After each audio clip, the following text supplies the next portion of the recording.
এই যে ড্রাগন গাছ, কদিন আগে ড্রাগন হয়ে গেল, পেকে গেছে, খেয়ে ফেলা হয়ে গেছে। আর এই যে আবার একটা হয়েছে, তার পরপরই আবার অনেক ফুল এসে গেছে গাছে। তো এই যে গাছে ড্রাগন হওয়ার পরে কি পদ্ধতি করলে আবার কিছুদিন বাদেই প্রচুর পরিমাণে ফুল আসে, তো সেই পদ্ধতিটাই আজকে আমি দেখাবো যে এইভাবে যদি আপনারা করেন তাহলে যখন ড্রাগন হয়ে যাবে তার কিছুদিন পরে আবার নতুন করে ফুল আসবে।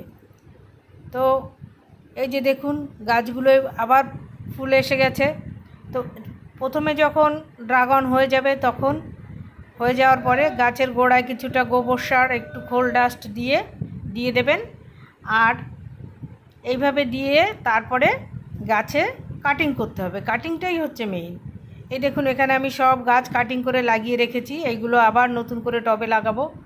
আমার এখানে প্রচুর ডাল কেটে কেটে চারা তৈরি করা, তো সেগুলো আবার এই যে করব বলে করেছি। খেয়াল করে দেখুন যতগুলো গাছে ড্রাগনে ফুল এসছে প্রত্যেকটাই মাথাটা কাটা, দেখুন। তো এইভাবে মাথা কেটে দিতে হবে, না হলে কিন্তু ড্রাগনে ফুল আসবে না। যত ছোট গাছই হোক মাথা কিন্তু কাটতে হবে। তো এইভাবে আমি এই যেগুলোর মাথা কেটে দিয়েছি সেগুলো দেখুন কিছু কিছু ফুল এসছে, আবার কিছু কিছু কন্টিনিউ কাটছি, কারণ নতুন করে আগা বেরোয়, তারপরে আবার সেটাকে কেটে দিতে হয়, তবেই ড্রাগনে ফুল আসে। আর খাবারটা প্রথমবার ড্রাগন হয়ে যাওয়ার পরে খাবার দিতে হবে। ফেব্রুয়ারি মাসে একবার খাবার দিতে হবে, আর এই সময় যে আগস্ট মাসে ড্রাগন হয়ে গেছে তখন একবার খাবার দিয়েছি গাছে।